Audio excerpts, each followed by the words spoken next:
ایک اور نئی ویڈیو کے ساتھ آپ کی خدمت میں حاضر ہوں۔ امید کرتا ہوں کہ اللہ تعالیٰ کے فضل سے آپ لوگ بالکل ٹھیک ہوں گے۔ معزز سامعین، صحت اللہ تعالیٰ کی عظیم نعمت ہے۔ اس کی حفاظت کرنا ہم سب کا حق بنتا ہے۔ ہمارے جسم کے اعضاء کا ہم پر حق ہوتا ہے۔ اگر ہم صحت مند نہیں ہیں تو ہم کسی اور کو بھی فائدہ نہیں پہنچا سکیں گے۔ صحت کی قدر کریں، اور آج کی اس ویڈیو میں آپ کے ساتھ کچھ احتیاطی تدابیر شیئر کرنے والا ہوں جس سے آپ ایک صحت مندانہ طرز زندگی گزار سکیں گے۔ ویڈیو دیکھنے سے پہلے ایک چھوٹی سی ریکویسٹ ہے، اگر آپ نے ابھی تک ہمارے چینل کو سبسکرائب نہیں کیا تو ویڈیو کے نیچے لال بٹن پر کلک کر کے چینل کو سبسکرائب کریں اور ساتھ والے بیل کے آئیکن پر بھی کلک کریں تاکہ آپ کو ہماری آنے والی ویڈیوز ملتی رہیں۔ بہت زیادہ پرہیز جس سے تخلیق مرض ہو صحت کے لیے سود مند نہیں ہوتا۔ کچھ لوگوں کا پرہیز کرنے کا طریقہ بہت ہی الگ ہوتا ہے۔ جو چیزیں صحت کے لیے اچھی ہوتی ہیں وہ ان کو چھوڑ دیتے ہیں، ان سے پرہیز کرتے ہیں کیونکہ وہ ان کو اچھی نہیں لگتی، ان کا ذائقہ ان کو پسند نہیں ہوتا۔ تو اس طرح کا پرہیز جو ہوتا ہے وہ صحت کے لیے سود مند نہیں ہوتا، بلکہ اعتدال کے ساتھ پرہیز مفید ہوتا ہے۔ حکیم جالینوس ایک بہت بڑا حکیم تھا، آج تک اس کے نسخے حکیم استعمال کرتے ہیں۔ حکیم جالینوس نے اپنے ہم نشینوں کو ہدایت کی کہ تم ان 3 چیزوں سے بچتے رہو۔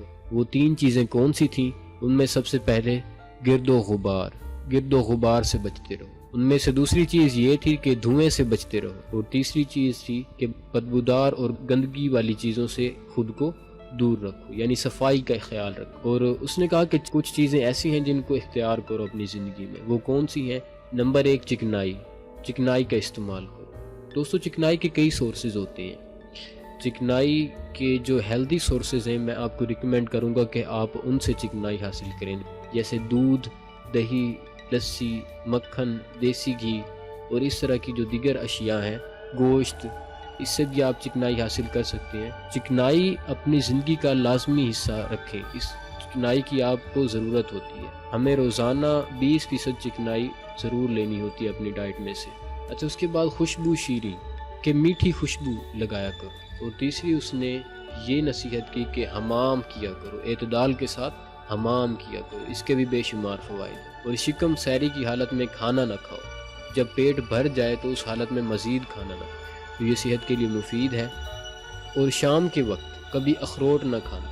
اور تم میں سے جو کوئی زکام میں مبتلا ہو وہ چت نہ سوئے، الٹا نہ سوئے، سیدھا لیٹے یا کروٹ میں سوئے، بالکل الٹا ہو کے نہ سوئے۔ اور رنجیدہ شخص ترش چیز نہ کھائے۔ جس شخص کو غم ہو، پریشانی ہو، تو اس حالت میں کوئی کھٹی چیز نہ کھائے۔ اور جس کی آنکھ میں تکلیف ہے وہ قے نہ کرے۔ موسم گرما میں زیادہ گوشت کا استعمال نہ کرے۔ سردی کی وجہ سے بخار کا مریض دھوپ میں نہ سوئے، اور پرانے بیج دار بینگن کے قریب بھی نہ جاؤ۔ جو موسم سرما میں روزانہ 1 پیالہ گرم پانی پی لے تو وہ بہت سی بیماریوں سے محفوظ ہو جاتا ہے۔ اور جس نے حمام کرتے وقت انار کے چھلکے سے اپنے جسم کو ملا وہ داد و خارش سے نجات پا گیا۔ اور جس نے سخت تخم تربوز شکر کے ساتھ استعمال کیا، اس کا معدہ پتھری سے خالی ہوگا اور سوزش پیشاب سے نجات مل جائے گی۔ امید کرتا ہوں کہ یہ ویڈیو آپ کو بہت زیادہ فائدہ پہنچائے گی۔ اگر آپ کو یہ ویڈیو اچھی لگے تو اس ویڈیو کو لائک ضرور کریں، اور آپ کی کوئی رائے ہے تو اس کو کمنٹ میں ضرور لکھیے، اور ہمارے چینل کو سبسکرائب کرنا نہ بھولیں۔